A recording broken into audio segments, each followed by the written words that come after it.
Ya Allah. Terus bagaimana hubungan dengan anak saya yang sekolah di pesantren, Pak? Ini mau nanya. Yang ketiga adalah zakat hewan Terima kasih, ternak. Bapak. Assalamualaikum Dan yang keempat warahmatullahi adalah Bismillahirrahmanirrahim. Assalamualaikum warahmatullahi wabarakatuh.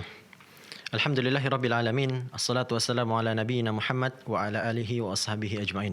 Alhamdulillah pemirsa Fatwa TV dan pendengar radio dimanapun Anda berada, kita bersyukur kepada Allah Subhanahu wa taala di mana pada kesempatan sore hari ini kita dapat kembali berjumpa dalam program live interaktif fikih jual beli dan muamalah kontemporer bersama guru kita Ustaz Dr. Muhammad Arifin Badri hafizahullah taala. Beliau merupakan wakil ketua sekaligus merangkap sebagai anggota Dewan Fatwa Perhimpunan Al-Irsyad. Dan alhamdulillah pemirsa pada kesempatan sore hari ini beliau telah hadir menemani kebersamaan kita di studio Fatwa TV Jember. Mari kita sapa beliau pemirsa. Assalamualaikum Ustaz. Waalaikumsalam warahmatullahi wabarakatuh. Bagaimana kabarnya Ustaz? Ahlan bikum Ustaz. Sehat ya? Alhamdulillah. Masuk seragam STDI ini. Insyaallah. Alhamdulillah. KKN Ustaz. KKN. Baik. Pemirsa, alhamdulillah Ustaz dalam keadaan sehat dan sesaat lagi kita akan bersama-sama menyimak nasihat pembuka yang akan disampaikan oleh beliau. Tafadhol Ustaz. Bismillah. Assalamualaikum warahmatullahi wabarakatuh. Alhamdulillah. Wassalatu wassalamu ala Rasulillah wa ala alihi wa ashabihi wa man wala ma ba'du. Kaum muslimin, pemirsa Fatwa TV dan penyimak radio dimanapun Anda berada. Di era keterbukaan informasi semacam ini, globalisasi dunia seakan sesempit satu kampung. Berbagai kejadian di ujung dunia di saat yang sama seketika pula ada di dalam genggaman Anda. Bisa Anda dengar, bisa Anda saksikan, bisa Anda baca dan bisa Anda ikuti. Bukan sekedar informasinya, bahkan banyak kejadian-kejadian yang bisa Anda saksikan secara live. Seakan-akan Anda hadir di tempat kejadian. Di saat yang bersamaan, dengan kemudahan teknologi informatika, Anda betul-betul dibanjiri dengan berbagai informasi tentang kejadian, tentang opini, tentang berbagai informasi-informasi lainnya. Ada yang valid, ada yang hoax, ada yang palsu, dan bahkan ada yang direkayasa. Kalaupun informasi itu ada asal-usulnya, tetapi informasi itu telah dikondisikan sedemikian rupa untuk membangun opini, menggiring opini, bahkan menggiring persepsi Anda untuk kemudian Anda melakukan satu tindakan. Padahal kita semua tahu informasi-informasi itu mayoritasnya didapat melalui media-media, baik media cetak, media elektronik, ataupun yang lain. Sehingga Anda tidak tahu siapakah yang ada di balik layar, siapakah yang menyampaikan informasi tersebut. Mereka bisa jadi orang yang memiliki kepentingan tertentu, bisa jadi mereka orang yang betul-betul objektif, jujur apa adanya. Bisa jadi mereka adalah orang-orang yang memiliki kemampuan literasi, kemampuan pemahaman yang rendah, sehingga apa yang dia lihat, apa yang dia dengar, dia olah, dia analisa berdasarkan keterbatasan nalarnya, akhirnya menghasilkan satu informasi yang tidak sesuai dengan fakta. Karena di era di era globalisasi semacam ini sangat dibutuhkan sikap yang arif. Dan Anda membutuhkan satu pedoman baku, tolok ukur yang valid untuk bersikap dan menyikapi berbagai informasi tersebut. Allah Subhanahu wa taala telah memberikan kaidah tersebut, acuan tersebut, parameter itu yaitu tasabbut, tabayyun. Ya ayyuhalladzina amanu in ja'akum fasiqun binaba'in fatabayyanu. Wahai orang yang beriman, jika datang kepada kalian seorang yang fasik, orang yang kualitas keagamaannya tidak dapat dipertanggungjawabkan atau belum dapat dipertanggungjawabkan, maka tabayunlah. Jangan buru-buru ikut share. Jangan buru-buru dipercayai. Jangan buru-buru disikapi. Tetapi cross check terlebih dahulu. Ada informasi yang menakutkan, informasi yang membuat kita optimis, informasi yang menjadikan kita terbelalak, terkejut, heran. Padahal belum tentu semua itu seperti yang diberitakan. Tabayun, cross check terlebih dahulu. Kalau Anda tidak mampu meng-cross check, atau kalaupun Anda sudah mampu memastikan informasi itu benar, tetapi belum tentu Anda mampu mengolah data tersebut, informasi tersebut, untuk kemudian mengambil tindakan dan sikap yang tepat. Karena itu kembali kepada ulama, kepada orang-orang yang memiliki ketulusan niat, kesucian batin, yang selalu menilai, menimbang setiap masalah itu berdasarkan wahyu, berdasarkan agama, berdasarkan ilmu syariat, yang dan juga mendapatkan bimbingan dari Allah Subhanahu wa taala, nur min Allah. Allah Subhanahu wa taala memberikan arahan ini dengan menyatakan, wa idza ja'ahum amrun minal khaufi minal amni awil khaufi adza'u bih. Mereka itu orang-orang munafik, sekedar mendapat informasi berkaitan dengan berita keamanan atau kemenangan atau sukses, atau sebaliknya berita tentang hal yang menakutkan, mereka segera men-share-nya, menginformasikan ulang, menyampaikannya. Walau radduhu ila rasuli wa ila ulil amri minkum. Andai mereka terlebih dahulu menanyakannya kepada Rasul atau kepada ulil amri, kepada orang-orang yang kredibel, orang yang keilmuannya baik, ketakwaannya benar, dan orang-orang yang betul-betul memiliki kemampuan untuk menganalisa, memahami, dan menyelami suatu informasi. La'alimahu alladhina istanbitunahu minhum. Niscaya mereka, orang-orang yang kredibel tersebut, para pakar, para ahli ilmu itu mampu membaca, menganalisa, dan mengolah informasi itu dengan baik, dan kemudian menyarikan sikap dan langkah serta tindakan yang tepat untuk menyikapi berbagai kejadian tersebut. Tidak semua yang terjadi, tidak semua yang benar itu kemudian perlu disikapi. Tidak semua yang nyata itu kemudian kita harus ikut peduli. Min husni islamil mar'i tarku ma la yani. Di antara indikasi baik dan kualitas keimanan seseorang, keislaman seseorang, bila dia itu mampu mengabaikan berbagai hal, mengesampingkan segala hal yang tidak ada kepentingannya dengan dia, tidak ada sangkut pautnya dengan dia.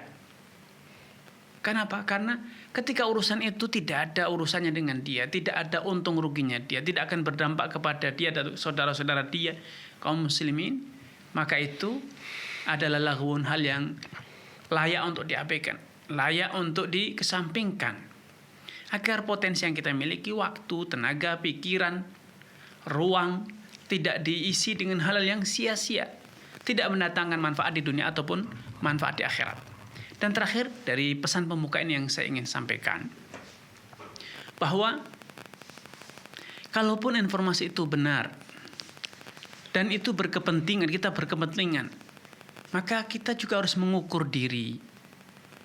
Apakah ketika saya ikut berbicara atau saya ikut bersikap, komentar, sikap saya akan membawa kebaikan atau membalik keadaan menjadi lebih buruk, atau komentar dan sikap saya tidak ada artinya, bubuk bawang pun tidak akan merubah apapun. Maka dalam kondisi semacam ini, tahu diri itu suatu hal yang sangat indah. Rahimallahu mra'an arafa qadra nafsih. Semoga Allah SWT senantiasa merahmati orang yang selalu tahu diri, orang yang selalu pandai bercermin, sehingga kalaupun itu benar, kalaupun itu harus disikapi, kalau ternyata dia sadar bahwa dia bersikap atau tidak bersikap, dia berkomentar atau tidak berkomentar, tidak membawa apapun, tidak berguna apapun alias sia-sia, maka tentu sikap yang bijak adalah dengan mengabaikan dan melupakannya. Biarlah berlalu apa yang berlalu, terjadi apalah yang terjadi. Karena kalau itu sesuatu yang di luar kapasitas kita, apalah artinya? Apalah manfaatnya kita ikut campur tangan, ikut berkomentar dalam tema-tema yang tidak ada manfaatnya untuk kita. Wallahu ta'ala alam. Jazakumullah khairan Ustaz, terima kasih atas nasihat yang disampaikan. Semoga bermanfaat untuk kita semua. Dan pemirsa, kami informasikan bahwa live interaktif ini Anda dapat bertanya secara langsung kepada Ustadz di nomor 0331 544 6087, 0331 544 6087. Dan live interaktif sore hari ini dapat pula Anda simak melalui relay radio yang tergabung dalam Asosiasi Radio dan Televisi Islam Indonesia atau RTVC. Di antaranya adalah Radio Binbas Yogyakarta, kemudian Radio Sahabat Tegal, Radio MDFM Probolinggo, Radio Amuba Pangkal Pinang, Radio Sago FM Sumatera Barat, Radio Gema FM Bontang, Radio Albina AM Bekasi, Radio Tuah FM Riau, Radio Madinah Caruban, Radio Dai Tengaran, dan Radio Mas FM Seragen. Baik, selanjutnya pertanyaan pertama dari saudara Mas Tuki, Ustaz. Ya. Assalamualaikum Ustaz. Waalaikumsalam. Bagaimana hukum jual beli yang di dalamnya menurunkan harga untuk menarik konsumen? Contoh jual beli sembako. Ada beberapa produk yang diturunkan tetapi di produk lain dinaikkan harganya. Mohon penjelasannya Ustaz. Dari Mas Tuki. Mas Tuki. Barakallahu fiik wa athakumullah kepada saudara Mas Tuki atas kebersamaannya. Semoga Allah Subhanahu wa taala menambahkan taufik hidayah kepada Anda, keluarga dan juga seluruh pemirsa Fatwa TV dimanapun Anda berada. Strategi marketing menurunkan harga sebagian produk, kemudian menaikkan harga sebagian produk lainnya, itu rasa-rasanya dilakukan oleh semua orang. Rasa-rasanya dilakukan oleh setiap pedagang. Selama tindakan itu tidak ada unsur menipu dengan mengatakan ini yang paling murah, barang-barang di tempat saya paling murah, padahal faktanya sebagian murah, sebagian mahal. Atau praktek semacam ini tidak sampai merusak pasar sehingga menimbulkan monopoli, menjadikan pedagang lain menjadi tidak laku, kehilangan pelanggan. Selama persaingan itu dilakukan secara sehat, tidak sampai merugikan, mencelakakan sesama pedagang, maka insya Allah praktek-praktek semacam ini tidak masalah secara tinjauan syariat. Wallahu ta'ala a'lam. Baik, jazakumullah khairan Ustaz. Terima kasih atas jawabannya, dan itu jawaban untuk saudara Mas Tuki dari Jawa Timur. Selanjutnya pertanyaan kedua dari saudari Safina di Banten, Ustaz. Assalamualaikum Ustaz. Waalaikumsalam. Saya mau bertanya tentang hukum membeli dan menggunakan produk MLM tanpa ikut menjadi anggotanya, hanya sebatas menggunakan produk saja. Bagaimana Ustaz? Baik.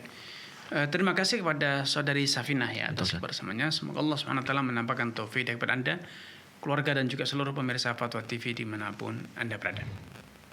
Sekedar menjadi pengguna, maka itu tidak masalah.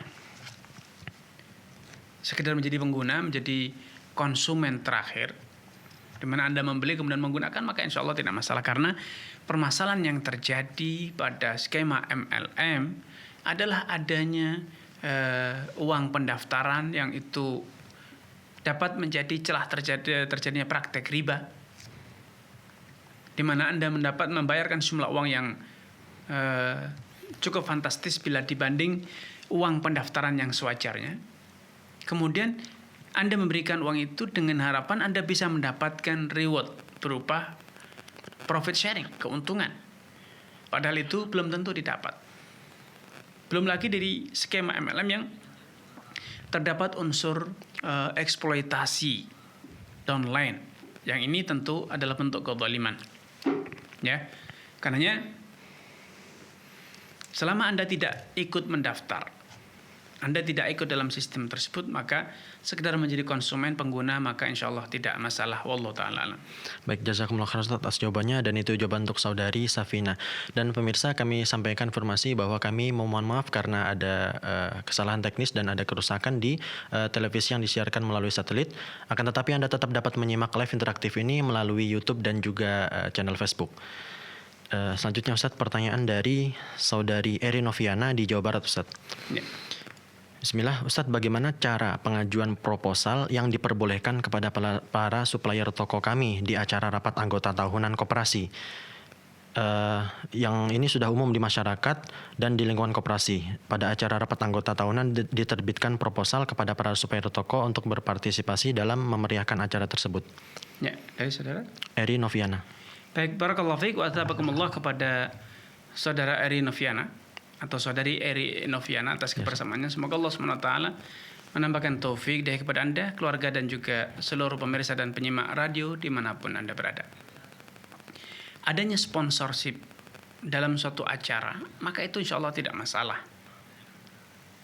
Karena apa? Karena mereka memberikan itu kepada koperasi atau yang lainnya, bukan karena mereka deposit atau sebaliknya Anda deposit kepada mereka, tetapi itu adalah bagian dari promosi mereka agar koperasi Anda tetap menjual atau mengambil produk-produk mereka, ikut memasarkan produk mereka, sehingga mereka pun akan mendapatkan keuntungan dari program promosi tersebut. Ya, ini insya Allah tidak masalah. Wallahu ta'ala alam.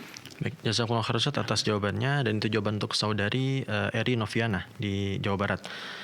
Baik, pertanyaan selanjutnya dari saudara Ibnu Fajar di Depok, Ustaz. Ya. Assalamualaikum Ustaz. Saya ingin bertanya, pihak A menjual sebuah laptop kepada pihak B. Pihak B membayar dengan cicilan dalam jangka waktu tertentu tanpa bunga dan tanpa denda. Jika pihak B gagal melunasi laptop tersebut, pihak A dan B sepakat untuk menjual laptop dengan harga pasaran ke pihak lain, dan hasil penjualan akan dipakai untuk melunasi sisa hutang pihak B ke pihak A. Bila ada sisa dari pelunasan hutang pihak B, apakah sisa itu dibagi dua atau sepenuhnya milik pihak B, Ustaz? Saudara siapa tadi? Ibnu Fajar. Baik, barakallahu fiik kepada saudara Ibnu Fajar atas kebersamaannya. Semoga Allah Subhanahu wa taala menambahkan taufik dari kepada Anda, keluarga, dan juga seluruh pemirsa Fatwa TV dimanapun Anda berada. Dalam skema jual beli, ketika telah terjadi jual beli, maka sejak akad saya jual dan saya beli, barang itu secara sah telah menjadi milik pembeli, sehingga pembeli berhak menggunakan, memanfaatkan, dan juga mendapatkan keuntungan dari barang yang dia beli. Sebagaimana sejak akad itu pula penjual berkewajiban membayar sejumlah nilai yang disepakati. Nah, kalau ternyata terjadi gagal bayar karena barang tersebut telah disepakati kalau gagal bayar akan dijual ulang secara bersama-sama, maka ketika ada selisih harga di mana sisa tagihan jauh lebih kecil dibanding hasil penjualan, maka sisanya itu harus diberikan kepada pemilik barang, yaitu dalam hal ini pembeli. Ya, pembeli dari penjual pertama. Karena itu adalah keuntungan milik siapa? Milik pembeli sebagai pemilik yang sah. Adapun penjual pertama yang mengkreditkan, maka hak dia hanya mendapatkan pelunasan atas sisa pembayaran yang belum dilakukan oleh pembeli. Wallahu ta'ala a'lam. Baik, terima kasih Ustaz atas jawabannya, jazakumullah khairan. Dan pemirsa, kembali kami mengingatkan bagi Anda yang ingin bertanya secara langsung kepada Ustaz, silahkan menghubungi kami di 0331 544 6087, 0331 544 6087. Baik, selanjutnya pertanyaan dari saudari Dina di Jawa Timur, Ustaz. Ya. Assalamualaikum Ustaz. Waalaikumsalam.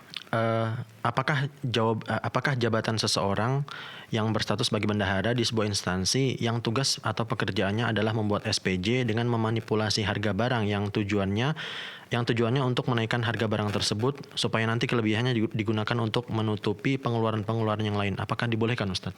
Baik, dari Dina, Ustaz. saudari Dina, ya. Barakallahu fikum wa tabakumullah kepada saudari Dina atas kebersamaannya. Semoga Allah Subhanahu wa taala menambahkan taufik kepada Anda, keluarga, dan juga seluruh pemirsa Fatwa TV dan penyimak radio dimanapun Anda berada. Dusta, manipulasi itu adalah suatu hal yang diharamkan. Sehingga yang harus dilakukan adalah transparansi anggaran. Sehingga kalau ada job-job atau pos-pos yang memang itu mendadak seharusnya diajukan terlebih dahulu baru diadakan. Atau penganggaran program kerjanya disusun sedemikian rupa agar berbagai hal itu dapat terakomodir, dapat dibiayai dari anggaran yang ada. Misalnya dengan adanya pos, misalnya pendanaan tak terduga, atau pos misalnya untuk seperti yang ada di berbagai perusahaan adanya entertain misalnya. Walaupun itu dimanfaatkan untuk hal yang berbau maksiat biasanya, tetapi kalau itu dikelola dengan baik, untuk jamuan tamu, untuk kemudian hal-hal yang lain yang mungkin itu di luar dugaan seperti adanya premanisme yang memalak dan lain sebagainya, maka itu kalau sudah disepakati oleh instansi di atasnya atau perusahaan, jajaran komisaris misalnya dalam rapat umum pemegang saham, maka itu insya Allah tidak masalah. Tetapi sengaja, apalagi sudah tahu itu sejak awal bahwa akan ada muncul kos-kos yang tidak terakomodir, namun tidak mengajukan pos pembiayaan tersendiri, maka ini akan masuk dalam kategori manipulasi dan dusta, dan itu hukumnya haram. Wallahu ta'ala a'lam. Baik, terima kasih Ustaz atas jawabannya. Jazakumullah khairan. Dan itu jawaban untuk saudari Dina di Jawa Timur. Semoga bermanfaat. Baik, selanjutnya Ustaz, pertanyaan dari saudara Afdol di Padang, Sumatera Barat. Ya. Assalamualaikum Ustaz. Waalaikumsalam. Saya punya usaha jual beli HP bekas. Kadang-kadang saya terima HP yang dalam keadaan rusak untuk diperbaiki dan kemudian dijual lagi. Karena HP-nya dibeli dalam kondisi rusak, maka HP-nya saya dapat dengan harga yang murah. Karena saya juga menanggung resiko jika nanti seandainya tidak bisa diperbaiki. Namun jika bisa diperbaiki, maka saya akan untung besar karena bisa dijual dengan harga normal. Yang ingin saya tanyakan, apakah dalam jual beli ini ada unsur gharar, Ustaz? Baik. Dari saudara Afdol ya. Afdol, Ustaz. Barakallahu fiik wa athabakumullah kepada saudara Abdul atas kebersamaannya. Semoga Allah SWT menambahkan taufik dari kepada Anda, keluarga, dan juga seluruh pemirsa Fatwa TV dimanapun Anda berada. Apa yang Anda utarakan bahwa Anda membeli barang yang dalam kondisi rusak dengan harga murah, kemudian Anda servis untuk kemudian setelah baik Anda jual dengan harga yang tinggi, maka ini suatu hal yang halal, tidak masalah. Selama ketika Anda membeli dari pemilik barang tersebut, Anda jujur bahwa barang ini rusak, masalah kerusakan harus dicek dulu, tapi Anda mau membelinya darinya dengan harga sekian dan sekian, dan kalau itu disetujui oleh pemilik barang, maka tidak masalah. Kemudian ketika Anda menjualnya kembali setelah diservis, Anda pun jujur bahwa ini barang dalam rekondisi, barang yang sudah second dan sudah dikondisikan ulang, diservis sehingga menjadi baik dan normal kembali.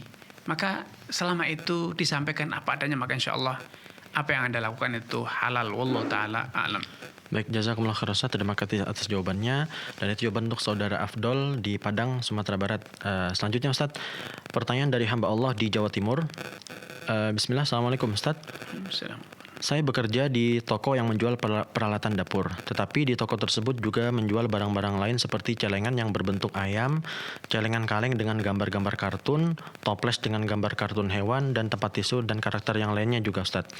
Yang ingin saya tanyakan, bagaimana hukum gaji yang saya dapatkan dari tempat kerja tersebut? Apakah haram? Karena jika berhenti saya harus mencari pengganti terlebih dahulu Ustadz. Baik. Dari saudara Hamba Allah ya. Barakallahu fiik wa athabakumullah kepada saudara kita yang telah mengajukan pertanyaan ini. Semoga Allah SWT menampakkan taufik kepada Anda, keluarga, dan juga seluruh pemirsa Fatwa TV dimanapun Anda berada. Apa yang Anda tanyakan, adanya celengan atau yang sejenis yang berkarakter ya, ada gambar ayam, gambar anjing, gambar babi, gambar harimau, dan yang lainnya, maka itu pertama, seharusnya produsen tidak memproduksi barang-barang semacam itu. Sebagaimana penjual juga seharusnya tidak menjual barang-barang semacam itu, karena barang-barang semacam itu akan dipajang, akan diletakkan di tempat yang terbuka, sehingga apa yang terjadi kemudian, malaikat rahmat, malaikat pembawa rahmat tidak akan sudi masuk ke rumah yang di dalamnya ada hal yang semacam itu. Kenapa? Karena dalam hadisnya Nabi SAW menyatakan, innal malaikata la tadkhulu baitan fihi kalbun usura. Malaikat itu tidak akan masuk ke rumah yang di dalamnya terdapat anjing ataupun terdapat patung atau gambar yang dipajang. Maka solusinya Anda sampaikan kepada pembeli bahwa lebih baik ini ditutup, atau Anda menyampaikan kepada pemilik toko untuk merekondisi barang-barang tersebut sehingga mukanya dapat dihilangkan, disamarkan, atau ditutup dengan aksesoris yang lainnya, agar apa? Agar tidak muncul, tidak nampak mukanya. Kalau itu sudah dilakukan, maka insya Allah selesai masalah. Tapi kalau itu tidak bisa dilakukan, maka dosanya itu ditanggung oleh penjual bukan ditanggung oleh karyawan. Walaupun karyawan berkewajiban untuk mengingatkan dan menegur penjual agar tidak membeli dan tidak menjual barang-barang yang semacam itu. Wallahu taala a'lam. Baik, terima kasih Ustaz atas jawabannya. Jazakumullah khairan. Selanjutnya Ustaz, ada lagi pertanyaan dari hamba Allah di Sragen Ustaz. Assalamualaikum Ustaz. Waalaikumsalam. Jika seorang anak berhutang kepada orang tuanya, tetapi tidak ada niatan untuk membayarkannya, bagaimana hukumnya Ustadz, dan hutangnya sudah bertahun-tahun? Ya, baik, barakallahu fiik wa athabakumullah kepada hamba Allah di Klaten ya. Sragen Ustaz. Sragen, atas kebersamaannya. Semoga Allah SWT menambahkan taufik kepada Anda, keluarga, dan juga seluruh pemirsa Fatwa TV dimanapun Anda berada. Hak anak atas orang tua atau sebaliknya hak orang tua atas anak itu akan dipertanggungjawabkan di akhirat kelak. Walaupun di dunia bisa jadi karena sungkan, bisa jadi karena tidak enak hati, bisa jadi karena lupa, pemilik hak kemudian tidak menuntut, atau karena kasihan. Ya, selama dia tidak memaafkan, tidak merelakan, maka harusnya Anda tetap membayar. Karena itu akan dituntut kelak di hari kiamat. Jangan Anda berpikir bahwa dia ayah saya sendiri, masa dia tega menuntut anaknya. Jangan berkata demikian, karena Allah Subhanahu wa taala telah menyatakan, yauma yafirul mar'u min akhihi wa ummihi wa abihi wa sahibatihi wa banihi. Yauma yafirul mar'u min akhihi, pada hari di mana setiap orang itu akan berlari menjauh dari saudara. Wa ummihi wa abihi, dari ibu dan ayahnya. Kenapa? Likulli imri'in minhum yawma idzin sya'nun yughni. Di hari kiamat itu setiap orang memiliki tanggungan, memiliki permasalahan yang hanya dia yang bisa menghadapinya. Hanya dia yang akan mempertanggungjawabkannya. Likulli imri'in minhum yawma idzin sya'nun yughni. Masing-masing itu punya tanggung jawab sendiri-sendiri yang menjadikan dia tidak akan memikirkan lagi siapa di sekitarnya, anak, ayah, ibu, saudara, semua itu akan terabaikan. Yang ada adalah apa? Yawadul mujrimu law yaftadi min adab yawma idzin bi banihi wa sahibatihi wa akhihi wa fasilati allati tu'wi wa man fil ardi jami'an tsumma yunji. Setiap orang di hari kiamat itu berangan-angan andai dia bisa menebus ancaman siksa Allah dengan menyerahkan anak, istri, karib kerabat, bahkan semua orang yang ada di muka bumi ini, kalau dia bisa jadikan tumbal untuk menebus dosa-dosa dia, niscaya dia akan lakukan. Sehingga setiap orang, istri akan menuntut hak kepada suami, suami akan menuntut hak kepada istri, orang tua akan menuntut hak kepada anaknya, anak akan menuntut hak orang tua. Makanya itu Anda harus membayar. Apalagi kalau ternyata yang menjadi korbannya itu adalah orang tua Anda sendiri. Rasulullah SAW bersabda, matlul ghani zulmun. Penundaan orang yang mampu membayar itu, dengan sengaja dia menunda pembayaran, maka itu adalah kezaliman. Nah, kalau ternyata Anda menzalimi dan ternyata korban kezaliman adalah orang tua Anda sendiri, maka dosanya justru akan semakin besar dan berlipat ganda. Ya, semakin berlipat ganda. Rasulullah SAW telah memberikan ancaman pula kepada orang yang dengan sengaja menunda-nunda atau beretikat untuk tidak melunasi hutang. Ya, Rasulullah bersabda, man akhadha amwalan nas yuridu ada'aha adallahu wa man akhadhaha yuridu itlafaha atlafahu Allah. Siapapun yang mengambil harta orang lain dengan niat dia ingin mengembalikannya dengan sungguh-sungguh, dia ingin menunaikannya, maka Allah akan bantu dia, Allah akan mudahkan dia agar dia bisa menunaikan hak orang tersebut. Tetapi orang yang sengaja mengambil hak orang lain, harta orang lain, sedangkan di dalam dirinya dia tidak ingin mengembalikan, ada niatan tidak baik, yaitu tidak mengembalikan, tidak membayar hutang, maka Allah akan timpakan kebinasaan kepada dia, Allah akan hancurkan keberkahannya, Allah akan halangi rezeki. Kenapa? Sebagai balasan atas tindakannya yang dengan sengaja melakukan tindakan, yaitu merusak, merampas, mengambil hak saudaranya tanpa ada niatan untuk mengembalikan ataupun mengganti rugi. Wallahu ta'ala a'lam. Baik, jazakumullah khairan Ustaz atas jawabannya, dan terima kasih kami ucapkan untuk saudara yang sudah bertanya. Baik, selanjutnya Ustaz, pertanyaan dari hamba Allah di Pekanbaru Ustaz. Ya. Ustaz, misalkan satu sekolah atau bisa kita sebut dengan SD mendapatkan dana bantuan operasional sekolah. Kemudian sekolah ini memberikan bantuan sepersekian persen untuk sekolah lain, seperti TK contohnya, dengan memanipulasi laporan akhirnya Ustadz. Apakah hal tersebut termasuk korupsi, dan kemudian apakah kita berdosa jika kita diam saja setelah mengetahui hal tersebut Ustadz? Dari saudara? Hamba Allah Ustadz. Hamba Allah ya. Dari hamba Allah, semoga Allah SWT menambahkan taufik kepada Anda, keluarga dan juga seluruh pemirsa Fatwa TV dimanapun Anda berada. Sekali lagi, manipulasi, menipu, berbohong itu adalah tindakan yang haram. Apalagi jelas-jelas itu melanggar aturan dan mekanisme SOP yang ditetapkan oleh Departemen Pendidikan dalam hal ini. Adanya dana bantuan operasional sekolah itu memiliki tujuan dan fungsi yang sudah dijelaskan, yaitu untuk membantu operasional lembaga tersebut, bukan membantu operasional lembaga lain. Idealnya lembaga lain, walaupun satu payung dalam satu yayasan, idealnya lembaga tersebut harus membenahi lembaganya, membenahi tata kelolanya, tata pamongnya, dan kinerjanya agar bisa mendapatkan anggaran yang sama, bukan meminta anggaran dari lembaga lain yang satu payung dan kemudian datanya dimanipulasi. Ini tentu tidak sesuai dengan mekanisme, dan ini tentu tidak dibenarkan secara tuntunan syariah. Rasulullah SAW telah bersabda, al-muslimun ala syurutihim.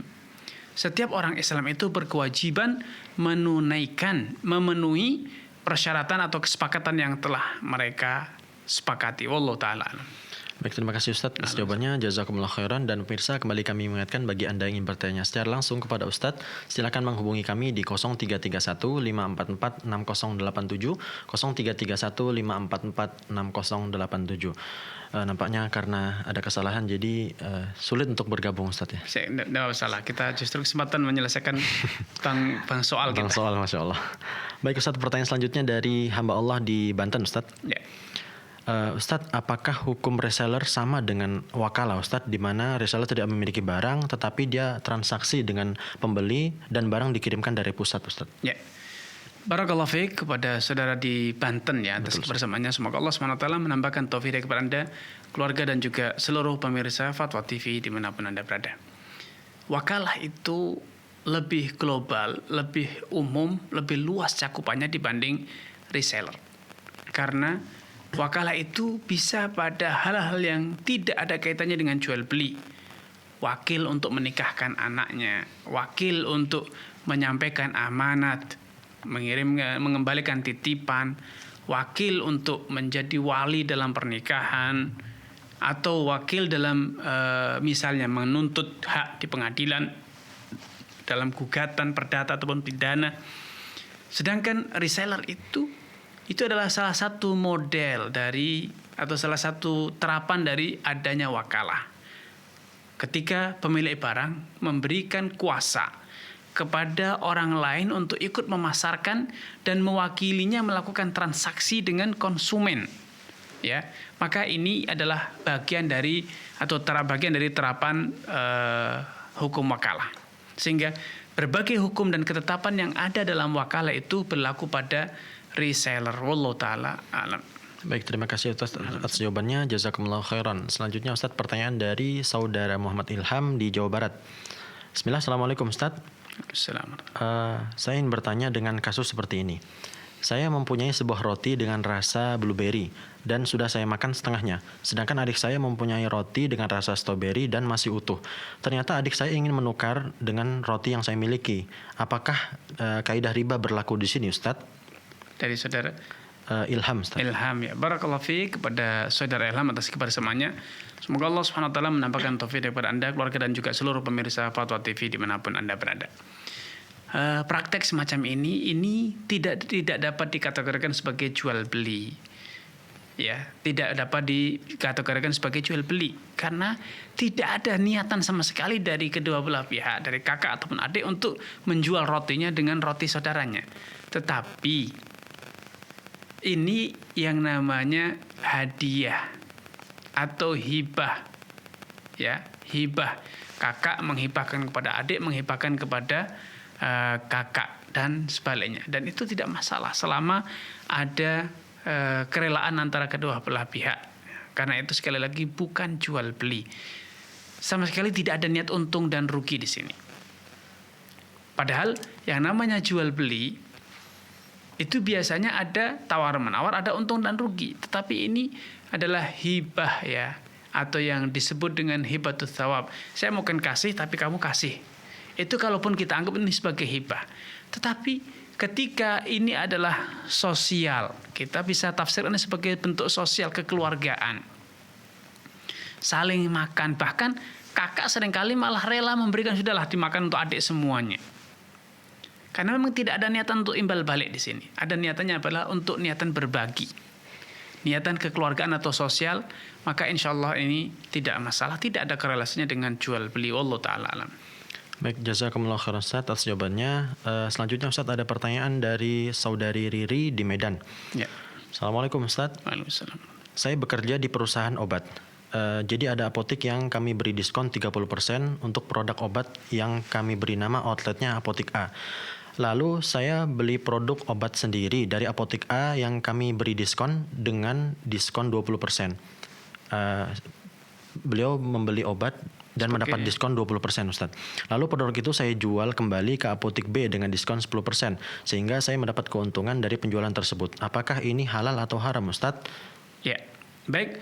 Barakallahu fiik kepada saudari Riri atas kebersamaannya. Semoga Allah SWT menambahkan taufik kepada Anda, keluarga dan juga seluruh pemirsa Fatwa TV dimanapun Anda berada.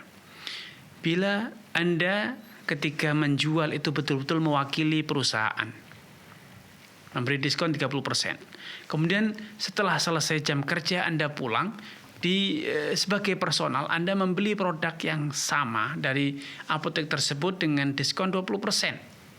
Maka itu halal karena Anda tidak lagi bertindak atas nama perusahaan, tapi Anda bertindak atas nama personal Anda sendiri. Kemudian ketika Anda menjual lagi kepada apotek lain yang mungkin itu skalanya lebih kecil dengan diskon 10%, maka itu juga halal, tidak masalah. Wallahu taala a'lam. Baik, jazakumullah khairan atas jawabannya dan terima kasih kepada saudari Riri yang sudah bertanya. Selanjutnya Ustaz, pertanyaan dari saudara Julian di Jawa Barat. Ya.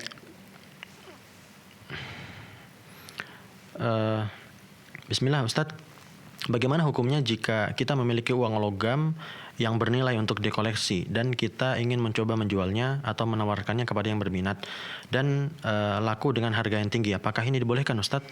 Baik. Barakallahu fiik wa tabakumullah kepada saudara Julian ya atas kebersamaannya. Semoga Allah SWT menambahkan taufik dari kepada Anda, keluarga dan juga seluruh pemirsa Fatwa TV dimanapun Anda berada. Uang yang sudah tidak berlaku sehingga itu sebatas koleksi saja, maka itu tidak lagi berlaku hukum uang, karena nilai uang itu terletak pada bukan pada nilai fisiknya, tetapi pada pengakuan lembaga formalnya. Dalam hal ini BI misalnya di negara kita, ketika peredaran uang itu setelah dicabut, kemudian stok di pasar itu sangat minim, maka seringkali itu menjadi uang koleksi atau yang langka dan dijual belikan dengan harga yang jauh lebih besar dibanding angka nominal yang tertera dalam lembar uang ataupun pada fisik logamnya. Maka insya Allah ini jual beli biasa selama uang itu bukan berbahan baku emas ataupun perak. Wallahu ta'ala alam. Baik, terima kasih Ustadz atas jawabannya. Jazakumullah khairan. Selanjutnya pemirsa sudah ada line telepon yang menunggu. Kita akan sapa terlebih dahulu. Assalamualaikum Fatwa TV. Waalaikumsalam warahmatullahi wabarakatuh. Ya, silakan, dengan siapa di mana? Dengan Pak Irman di Padang, Pak. Ya, Baik, silakan Pak. Ya, Ustaz, Assalamualaikum Ustaz. Waalaikumsalam warahmatullahi wabarakatuh. Ada sebuah pondok pesantren di kampung Ustaz yang pesantren tradisional. Ya. Terus tiap Kamis dan Jumat santrinya banyak yang berkeliling untuk minta sedekah. Nah, ini kan kayaknya di pondok pesantren itu banyak acara bid'ahnya, kan santrinya sering merokok gitu kan. Ya. Jadi kadang-kadang kita malas ngasihnya sedekahnya gitu. Ya. Gitu Ustaz. Gimana Ustaz? Baik. berdosa nggak ngasihnya itu gimana Ustaz? Baik, Pak. Baik, cukup Pak. Terima kasih Ustaz. Assalamualaikum warahmatullahi Assalamualaikum. Baik, barakallahu fiik wa athabakumullah kepada Pak Erman di Padang ya atas kebersamaannya. Semoga Allah Subhanahu wa taala menambahkan taufik hidayah kepada Anda, keluarga dan juga seluruh pemirsa Fatwa TV dan penyimak radio dimanapun Anda berada. Bersedekah untuk makan, minum dan yang sejenis kepada orang yang berbuat dosa atau berbuat bid'ah itu sah-sah saja. Apalagi bila memang mereka betul-betul membutuhkan miskinnya. Dan Anda memiliki kelapangan, maka tidak masalah memberi untuk apa? Untuk kebutuhan makan dan minum. Ketika Anda memberi, akan lebih baik bila berkata kepadanya, ini saya beri untuk uang makan ya, jangan digunakan untuk merokok, jangan digunakan untuk membeli hal yang haram, jangan digunakan untuk membayar misalnya nyewa game, PlayStation atau yang sejenis. Tapi gunakan untuk biaya makan, biaya hidup, maka insya Allah tidak masalah. Adapun masalah dosa yang dia lakukan, maka itu sepenuhnya tanggung jawab mereka, bukan tanggung jawab Anda. Wallahu ta'ala alam. Baik, terima kasih Ustaz. Jazakumullah khairan. Dan terima kasih kepada Bapak Irman yang sudah bergabung dari Padang. Semoga bermanfaat. Baik Ustaz, selanjutnya pertanyaan dari Saudara Heri di Jawa Barat Ustaz. Ya. Assalamualaikum warahmatullahi wabarakatuh. Assalamualaikum. Ustadz, bagaimana hukumnya dalam kerjasama usaha, di mana saya diminta untuk membeli suatu barang dengan harga sekian rupiah, lalu rekan bisnis saya akan membayar barang tersebut kepada saya dengan sekian rupiah tadi ditambah 5% dari modal pembelian saya, dan dia akan membayarkan dalam waktu kurang lebih 1 bulan. Dan barang yang saya beli tadi dia sudah mengetahui harganya, bahkan dia yang mengambilnya dari distributornya. Ustadz. Baik. Barakallahu fiik wa athabakumullah.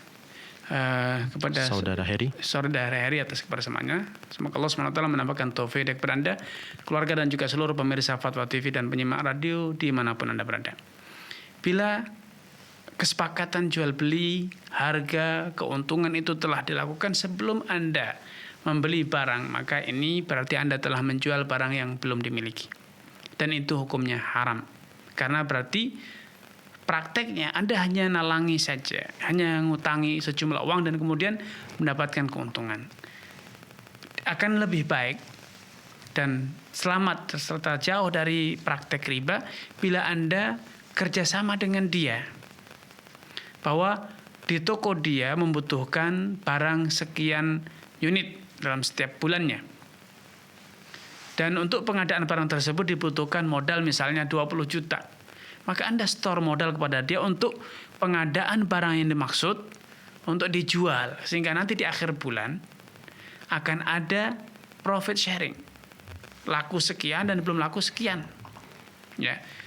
Maka demikian seterusnya setiap bulan, maka Anda akan mendapatkan pembagian keuntungan. Maka insya Allah dengan cara semacam ini ya, Anda menjadi partner dia dalam jual beli satu merek saja. Misalnya Anda bekerja sama dengan salah satu toko kelontong, salah satu bahan yang laku keras di toko tersebut misalnya minyak goreng, sedangkan tokonya mengalami kekurangan modal. Maka Anda tanya kepada toko kelontong itu, 1 bulan bisa menjual berapa liter minyak goreng. Kalau dia katakan 1 bulan bisa menghabiskan misalnya 2.000 liter atau mungkin 3.000 liter. Nah, untuk membeli 3.000 liter minyak itu dibutuhkan uang misalnya 50 juta rupiah atau 100 juta rupiah. Maka Anda store modal 100 juta rupiah, dan kemudian nanti dari penjualan minyak goreng selama 1 bulan itu, minyak yang dibeli dengan modal dari Anda itu, kemudian nanti ada pembukuan modal 100 juta, lakunya misalnya 110 juta. Maka ada pembagian 50-50 atau 30%, 70% sesuai dengan kesepakatan. Dengan cara semacam ini lebih fair, lebih baik, dan jauh dari praktek riba. Wallahu ta'ala alam. Baik, jazakumullah khairan Ustaz, dan terima kasih kepada Saudara Heri yang sudah bertanya. Selanjutnya Ustaz, pertanyaan dari Saudara Romi di Jawa Barat Ustaz. Ya. Bismillah Ustaz, bagaimana hukumnya jual beli emas dengan pembayaran secara transfer, di mana uang ditransfer masuk ke rekening penjual pada saat itu juga, tidak ada tenggang waktu. Dan bagaimana juga hukumnya menukar uang di money changer dengan cara transfer Ustaz? Baik, dari saudara Romi. Barakallahu fiik wa athabakumullah kepada saudara Romi atas kebersamanya. Semoga Allah Subhanahu wa taala menambahkan taufik hidayah kepada Anda, keluarga dan juga seluruh pemirsa Fatwa TV dan penyimak radio dimanapun Anda berada. Pembayaran dengan skema transfer atau dengan debit, kartu debit ya. Dengan kartu digesek, kartu debit itu tidak masalah dan itu memenuhi kriteria tunai. Sehingga ketika Anda membeli emas di toko emas senilai misalnya 30 juta atau 20 juta, kemudian Anda menggunakan kartu debit untuk membayarnya, maka ini sudah memenuhi kriteria tunai. Anda terima uangnya, Anda terima emasnya, kemudian seketika pula Anda debitkan kartu tersebut atau gesek kartu tersebut, dan kemudian secara otomatis akan terpotong 30 juta dari rekening Anda dan masuk ke rekening penjual. Ini secara hukum sudah memenuhi kriteria tunai. Demikian pula ketika Anda menggunakan fasilitas mobile banking ataupun internet banking, maka itu juga memenuhi kriteria tunai. Wallahu taala a'lam. Baik, jazakumullah khairan Ustaz atas jawabannya dan terima kasih kepada saudara Romi yang sudah bertanya. Selanjutnya Ustaz, pertanyaan datang dari Jawa Timur dari saudari Zahra. Ya. Bismillah Ustadz, saya pernah mendatangi satu toko di salah satu pusat perbelanjaan di kota saya, dan di meja kasir terdapat kotak amal bertuliskan bantu modal nikah. Kemudian saya meletakkan beberapa uang ke dalam kotak tersebut. Namun belakangan ini saya baru mengetahui bahwa ternyata kotak itu adalah kotak uang tips bagi pegawai di toko tersebut. Saya merasa tertipu, tetapi uang tidak bisa dikembalikan. Bagaimana hukumnya Ustadz? Dari saudari Zahra ya. Barakallahu fiik wa athabakumullah kepada saudari Zahra atas kebersamaannya. Semoga Allah Subhanahu wa taala menambahkan taufik dari kepada Anda, keluarga, dan juga seluruh pemirsa Fatwa TV dimanapun Anda berada. Bila faktanya seperti yang Anda tanyakan, maka itu adalah bentuk penipuan dan kedustaan dari pengelola atau karyawan toko tersebut. Maka secara hukum Anda berhak untuk meminta kembali, karena ternyata tidak digunakan untuk membantu pernikahan orang, tetapi digunakan untuk tambahan penghasilan karyawan. Yang pertama, Anda boleh menuntutnya, memintanya untuk dikembalikan.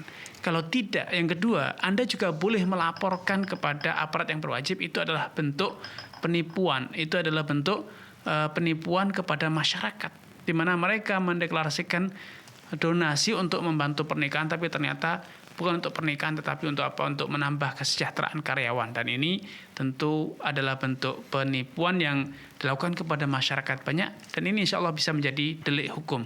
Wallahu ta'ala alam. Baik, jazakumullah khairan Ustaz atas jawabannya dan terima kasih kepada saudari Zahra yang sudah bertanya. Semoga bermanfaat. Selanjutnya Ustaz, pertanyaan dari saudara Aan di Lampung Ustaz. Ya. Assalamualaikum Ustaz. Waalaikumsalam. Mohon izin bertanya. Yang pertama, saya ingin menghajikan orang tua. Bagaimana bentuk ikhtiar agar Allah memudahkan, sedangkan gaji saya alhamdulillah pas-pasan Ustaz. Mohon nasihatnya. Kemudian yang kedua, Allah mengangkat derajat orang-orang yang berilmu. Apakah ilmu-ilmu sains misalnya atau ilmu pertanian juga termasuk Ustaz? Baik. Barakallahu fiik wa athabakumullah kepada saudara Aan di Lampung ya. Betul Ustaz. Atas kebersamaannya, semoga Allah Subhanahu wa taala menambahkan taufik dari kepada Anda, keluarga, dan juga seluruh pemirsa Fatwa TV dimanapun Anda berada. Saya mulai dari pertanyaan yang kedua. Berbagai dalil, ayat ataupun hadis yang berkaitan dengan keutamaan ilmu itu hanya didapat oleh orang-orang yang menuntut ilmu agama, ilmu syar'i. Adapun orang-orang yang memiliki ilmu-ilmu sains, ilmu-ilmu duniawi, pertanian, mekanik, teknik sipil, atau yang lainnya, maka secara keilmuan, maka keilmuan itu tidak memiliki kaitannya dengan pahala di sisi Allah. Karena itu ilmu-ilmu yang mubah, dipelajari tidak dosa dan juga tidak mendatangkan pahala. Tidak dipelajari juga tidak dosa dan juga tidak mendapatkan pahala. Ilmu-ilmu itu akan mendatangkan pahala bila Anda gunakan untuk hal-hal yang baik, membantu orang yang membutuhkan, maka itu akan bernilai sedekah. Atau Anda gunakan, Anda aplikasikan untuk hal-hal yang baik. Misalnya Anda memiliki keilmuan teknik sipil, bisa membangun gedung, kemudian Anda membantu pembangunan masjid tanpa minta diupah. Anda menggambarkan masjid yang bagus dan menghitungkan biaya pembangunan yang tepat dan betul-betul nyata seperti yang Anda gambarkan, maka Anda mendapatkan pahala karena telah memanfaatkan ilmu Anda untuk kebajikan. Seperti halnya Anda punya tanah. Sekedar punya tanah itu tidak mendapatkan pahala. Tetapi ketika tanah itu Anda gunakan untuk hal yang bermanfaat, Anda jadikan sebagai wakaf, atau tanah itu Anda pinjamkan ke masjid sehingga dimanfaatkan sebagai tempat parkiran masjid atau tempat wudhu masjid misalnya, maka ini suatu hal yang bermanfaat dan itu mendatangkan pahala. Adapun memiliki tanah itu sendiri maka itu bukanlah amal kebajikan dan juga tidak mendatangkan pahala ataupun dosa. Ya, jadi pahalanya bagaimana Anda memanfaatkan.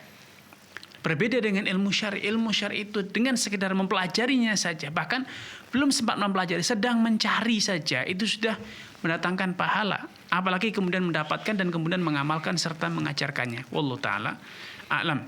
Kemudian pertanyaan yang pertama tadi berkaitan dengan Ya, yang pertama tentang menghajikan orang tua, Ustaz. ya, menghajikan orang tua itu niat yang baik. Tetapi ketahuilah bahwa bila tidak mampu, maka Anda tidak berkewajiban untuk berhaji, apalagi menghajikan orang lain, termasuk orang tua Anda. Maka kalau memang betul-betul Anda ingin berhaji, memenuhi atau memfasilitasi orang tua untuk bisa berhaji, maka bekerjalah. Carilah ide, carilah kreativitas dan inovasi dalam bekerja, agar Anda bisa mendapatkan penghasilan income yang lebih besar sehingga Anda bisa saving, bisa nabung, dan kemudian ketika terkumpul Anda bisa berangkat haji ataupun menghajikan orang tua Anda. Wallahu ta'ala a'lam. Baik, jazakumullah khairan Ustaz atas jawabannya dan terima kasih kepada saudara Aan yang sudah bertanya, semoga bermanfaat. Selanjutnya Ustaz, pertanyaan dari saudari Ima di Jawa Timur. Ya. Bismillah, Assalamualaikum Ustaz. Assalamualaikum warahmatullahi wabarakatuh. Saya mau bertanya, bagaimana cara agar kita bisa lepas dari hutang riba dan bagaimana untuk bisa selalu istiqomah menghindari transaksi tersebut Ustaz? Jazakumullah khairan. Saudari Ima ya. Barakallahu fiikum, athabakumullah kepada saudari Ima atas kebersamaannya. Semoga Allah SWT menambahkan taufik kepada Anda, keluarga dan juga seluruh pemirsa Fatwa TV dan penyimak radio dimanapun Anda berada. Untuk bisa menghindari riba itu yang pertama adalah berdoa kepada Allah SWT. Karena hanya Allah yang kuasa melindungi kita dari berbagai macam dosa.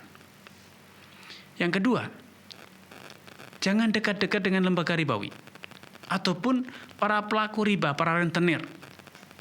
Jangan dengar mereka, jangan bertetangga dengan mereka, jangan bersahabat mereka, jangan mengenal mereka. Kalaupun mereka datang, jangan terima. Menghindarlah.